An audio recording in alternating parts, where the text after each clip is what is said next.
Most people think that the money sitting in their checking account right now is theirs. But the statistics show a terrifying reality.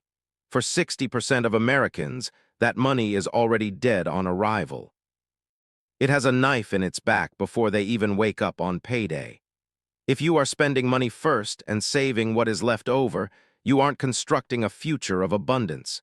You are actively orchestrating your own economic destruction. In reality, you aren't defined by saving or spending habits. You function merely as a temporary pass-through for cash. Money flows into your account, sits there for maybe 48 hours looking pretty, and then flows straight out to everyone else but you. You are working a 9 to 5 to make your landlord rich, to make the bank rich, and to make Amazon rich. And what do you have left at the end of the month? Stress, anxiety, and a bank balance that makes you scared to look at your phone. This isn't bad luck.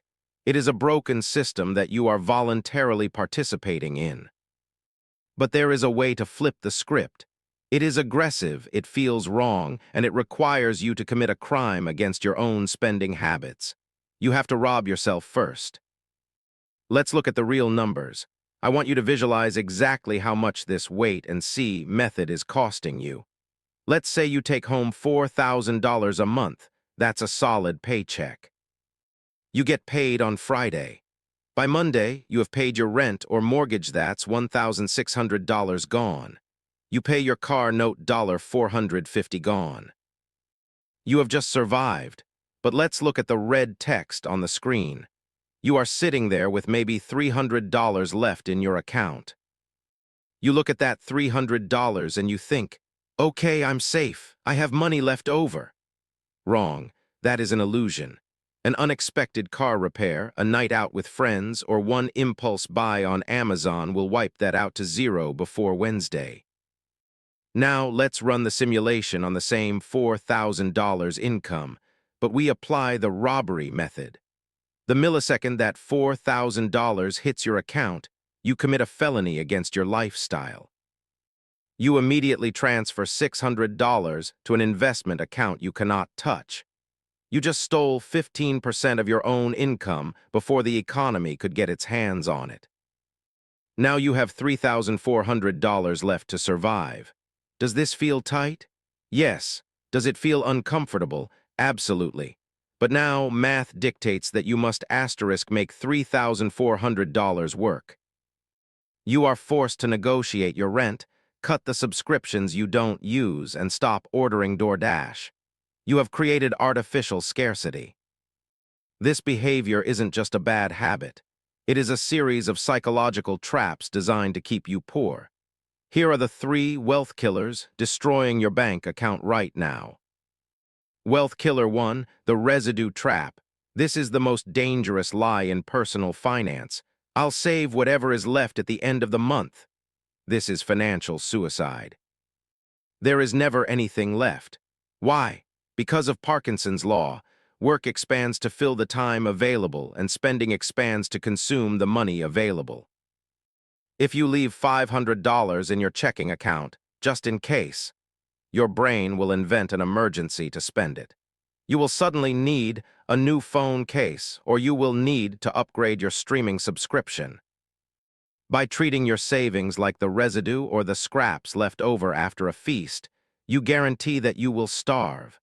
You are eating the bones while serving the steak to your creditors. But it gets worse. Wealth killer 2, the minimum payment handcuffs. Financial institutions aren't your allies looking out for you. They are hunters seeking to profit from your financial entrapment. And they love it when you pay the minimum due. They have engineered the system so that paying the minimum feels like being responsible. It feels like you are handling your business. But in reality, you are handcuffing yourself to a lifetime of debt slavery. If you owe $5,000 on a credit card with 20% interest, and you only pay the minimums, you will end up paying nearly double the original amount over 20 years. This isn't a legitimate strategy for debt repayment.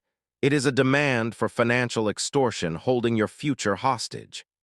Every dollar you pay in interest is a dollar that could have been compounding in your investment account. It is a wealth transfer from your future self to the bank's shareholders. You are bleeding out financially, and you don't even feel the wound because the bill is spread out over decades. And that leads to trap 3, wealth killer 3, the lifestyle leech. This is the most insidious trap of all because it disguises itself as normal. You get a raise, you finally start making more money. Finally, you can breathe, but what happens? You immediately upgrade your car, you move into a slightly nicer apartment. You start shopping at Whole Foods instead of the discount grocer.